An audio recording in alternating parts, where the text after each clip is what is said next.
रीना की बदतमीजी भरी बातें सुन रामू टूट चुका था, दिल से भी और आत्मा से भी। उसने रीना से कहा, रीना, अगर तुम मुझे छोड़ना चाहती हो, मेरे साथ रहने में तुम्हें शर्म आती है, तो ठीक है, तुम आज से बल्कि अभी से पूरी तरह से आज़ाद हो जाओ। बस फिर क्या था, रीना रामू से तलाक लेकर अलग हो गई। रीना इस कदर पद और पैसों के घमंड में भर चुकी थी कि उसे रामू बेकार लगने लगा। रामू एक साधारण मिडिल क्लास का लड़का था। वो पढ़ा लिखा जरूर था, लेकिन किस्मत ने उसे कभी किसी अच्छी नौकरी का तोहफा नहीं दिया। जैसे तैसे तो वो अपने छोटे मोटे ट्यूशन पढ़ाकर घर चलाता था। रामू जहाँ बच्चों को ट्यूशन पढ़ाने जाता, वही बगल में रहती थी रीना। रीना भी एक मिडिल क्लास परिवार की ही लड़की थी। आम लड़कियों की तरह ही पढ़ाई में भी बहुत अच्छी नहीं थी, लेकिन उसके सपने बहुत बड़े थे।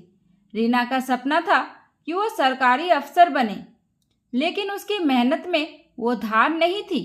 बिना पढ़े लिखे ही सरकारी अच्छी नौकरी की इच्छा थी उसे। रामू ने जब रीना को पहली बार देखा था, तब वो उसकी सादगी पर फिदा हो गया था। रीना भी धीरे धीरे रामू के सरल स्वभाव से जुड़ती चली गई। दोनों में प्यार हुआ और दोनों ने घर वालों की सहमति से शादी भी कर ली। शादी के बाद एक दिन रीना ने रामू से कहा, रामू, मैं सरकारी नौकरी करना चाहती हूँ, लेकिन मुझे गाइडेंस चाहिए।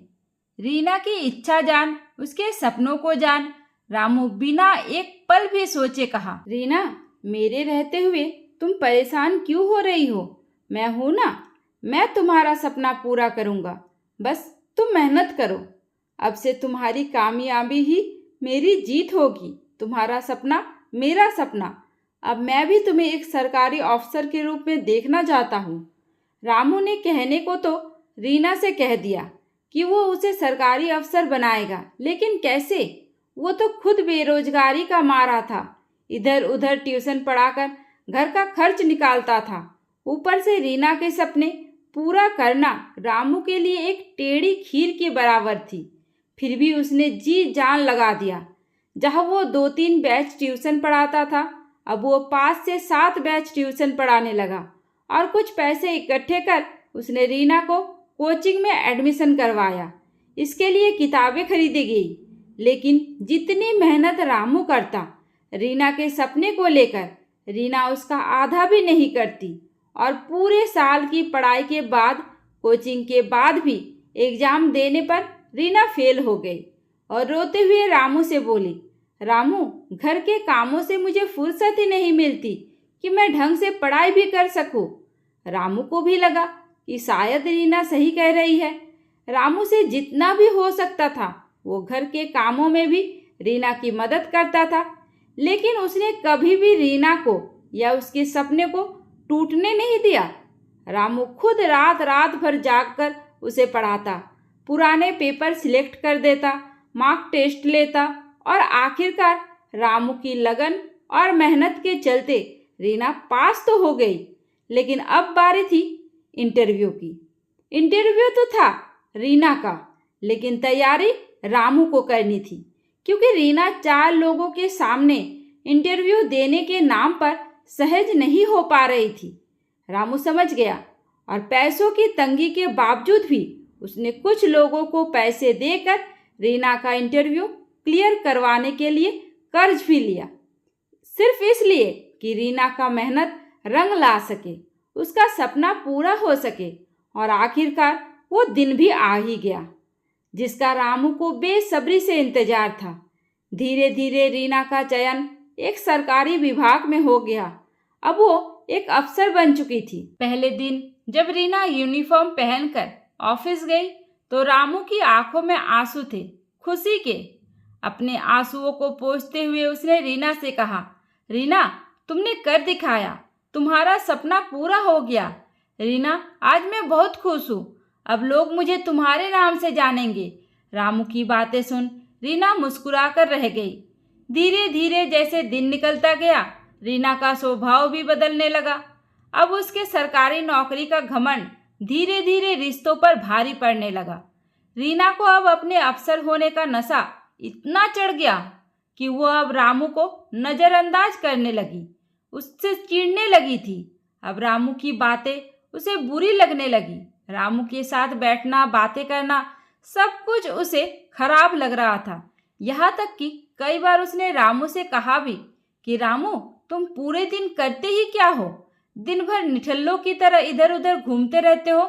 2-4 बच्चों को पढ़ाने से जिंदगी नहीं कटती, ना ही ढंग की नौकरी है, ना कोई स्टेटस है। लोग क्या सोचते होंगे कि एक अफसर की बीवी का पति बेरोजगारों की तरह ट्यूशन पढ़ाता है। रीना की बातें सुन रामू हैरान हो गया। ऐसा लगा जैसे किसी ने उसे बिजली का झटका दिया हो। रीना की बात से रामू को बहुत तकलीफ हुई, फिर भी वो चुप रहा, कुछ भी नहीं बोला, ये सोचकर कि हो सकता है रीना को बुरा लग रहा है, वक्त के साथ सब कुछ ठीक हो जाएगा। इधर रामू भी अपनी नौकरी के लिए एग्जाम देता रहा, पास भी हो जाता, पर हर बार किसी न किसी कारण से उसकी नौकरी रह जाती।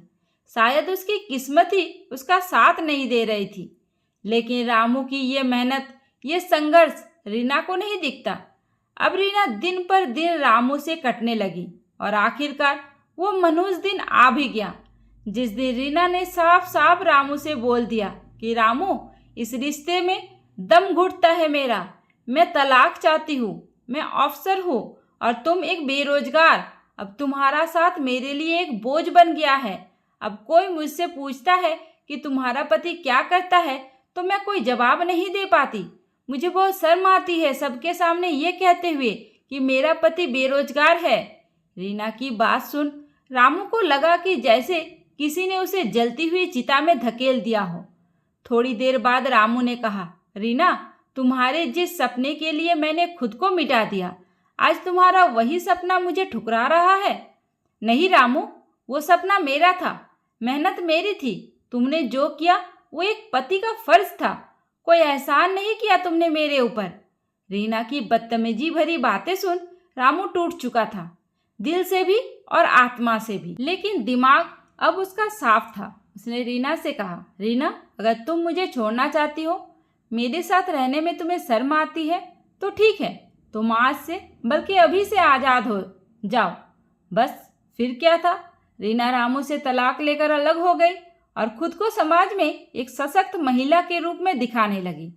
रीना इस कदर पद और पैसों के घमंड में भर चुकी थी कि उसे यहाँ तक पहुँचाने के लिए वो त्याग, वो संघर्ष जो रामू ने उसके लिए किया था, सब भूल बैठी।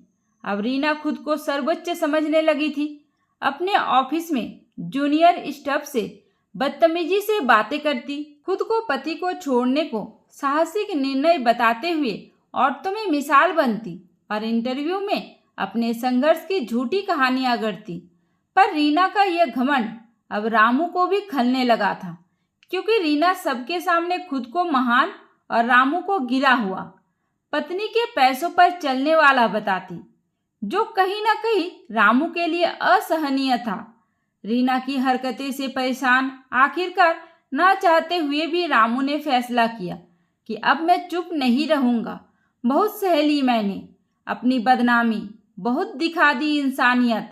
अब धीरे धीरे रामू ने खुद को पूरी तरह बदलना शुरू किया। वो सरकारी परीक्षाओं की तैयारी में जुट गया। उसकी मेहनत, अनुभव और दृष्टिकोण ने उसे सफलता दिखाई और आखिरकार 1 साल बाद उसका चयन एक प्रतिष्ठित सरकारी सेवा में हुआ। मीडिया में उसके संघर्ष की कहानियां वायरल हो गई। वो आदमी जिसने अपनी पत्नी को अफसर बनाया और खुद बना एक मिसाल। एक दिन रीना का ट्रांसफ़र भी उसी शहर में हो गया जहां रामू पोस्टेड था। अब रामू उससे ऊंचे पद पर था। शहर में उसकी इज्जत थी, पहचान थी। संयोग से दोनों एक ही साथ उसी ऑफिस में काम करने लगा। एक दिन जैसे ही रीना का सामना रामू से हुआ, वो सकपका गई। रामू ने उसे केवल इतना ही कहा, पहचानती हो मुझे? मैं वही रामू हूँ जो कभी तुम्हारा बोझ था। रामू के प्रति रीना की नफरत इस कदर बढ़ गई कि उसने ये बर्दाश्त ही नहीं हुआ कि रामू उससे ऊंचे पद पर बैठे और यहाँ इस ऑफिस में वो रामू के चलते खुद को एक सशक्त, मजबूत और महान महिला भी नहीं बता सकती। फिर भी कहते हैं ना कि कुत्ते की दुम कभी सीधी नहीं हो सकती, वही हाल था रीना का। अब वो ऑफिस में सबसे ये कहने लगी कि रामू घूस देकर यहाँ तक आया है। जैसे ही ये खबर रामू के पास पहुंची, उसने भी तुरंत उन सभी कागजों को इकट्ठा किया जिसके चलते रीना यहाँ तक आई थी। रीना की कोचिंग की फीस की रसीदें, उसके लिए ली गई घूस की पक्की नकद, ट्रांजैक्शन की रसीदें, घूस लेने वाले दलाल की ऑडियो रिकॉर्डिंग, अपनी डायरी जिसमें उसने हर एक अवैध प्रतिक्रिया का हिसाब किताब किया था। रामू ने ये पूरा मामला आईटीआई और शिकायत प्रणाली के जरिए विभाग को सौंप दी। कुछ ही हफ्तों में जांच भी शुरू हो गई और एक दिन जब रीना ऑफिस में बैठी थी, तब ऊपर की टीम उसके सामने पहुंची। उसका सिलेक्शन इस पद के लिए गलत तरीके से हुआ है, घूस देकर हुआ है और ये सब जांच में साबित भी हो गया है, जिससे अब रीना पर कार्रवाई भी शुरू हो गई और अगले ही दिन उसका सस्पेंड ऑर्डर उसके हाथ में था। पूरा ऑफिस जो कभी उसके घमंड के आगे झुकता था, अब खामोशी से उसे देखे जा रहा था। इतना सब होने के बाद अब रीना की हालत खराब थी। उसका सर शर्म से झुका था, उसका घमंड चकनाचूर हो गया था। जैसे ही वो ऑफिस से बाहर निकलने को हुई कि तभी रामू उसके सामने आकर खड़ा हो गया। रामू को देख रीना की आंखों में आंसू झलक पड़े। रोते हुए बोली, रामू मुझे माफ़ कर दो, मैं बहुत नीचे गिर गई थी। तुमने मुझे ऊपर उठाया था और मैंने तुम्हें छोड़ दिया। रीना की बात सुन रामू ने गंभीर स्वर में कहा, तुमने मुझे नहीं छोड़ा था रीना, तुमने अपने उस अस्तित्व को छोड़ा था जो किसी के त्याग से बना था। और जिस घमंड में तुमने मेरा घर तोड़ा, उस घमंड को तोड़ना जरूरी था। कहते हुए रामू की आंखें भी नम थी, पर आवाज में दम था। मेरी लड़ाई तुमसे नहीं थी, तुम्हारे घमंड से थी। अब जब वो टूट गया है, तुम जान गई हो कि बिना नींव के महल नहीं टिकते, तो मुझे तुमसे कोई मतलब नहीं है। तुम आजाद हो। कहते हुए रामू चला गया। अब रीना अकेली थी। नौकरी गई, रिश्ते टूटे, अब कोई भी उसका सहारा नहीं था। अब वो हर रोज रामू के इंटरव्यू को देखती, अखबार में उसके फोटो को देखती और मन ही मन खुद को कोसती रहती। पर रामू ने उससे कभी भी नफरत नहीं की, लेकिन दूरी जरूर बना ली। रीना अब समाज में मिसाल नहीं, एक चेतावनी बन चुकी थी और रामू ने अपने उस चोट से एक नई प्रेरणा ली। अब वो एक फ्री की कोचिंग संस्था चला रहा था, सपनों का, जहां वो गरीब बच्चों को पढ़ाता और एक ही बात दोहराता, किसी की सफलता में अगर त्याग शामिल हो तो उसे भूलना नहीं, वरना वो त्याग ही एक दिन सब कुछ छीन लेता है। दोस्तों, ये कहानी पूरी तरह से काल्पनिक है, कृपया इसे वास्तविकता से ना जोड़ें। ये कहानी आप लोगों को कैसी लगी मुझे कमेंट करके ज़रूर बताइए और ऐसी कहानी और सुनने के लिए स्क्रीन पर दिए गए वीडियो को टच करें। उम्मीद करती हूँ आपको हमारी कहानी पसंद आई होगी।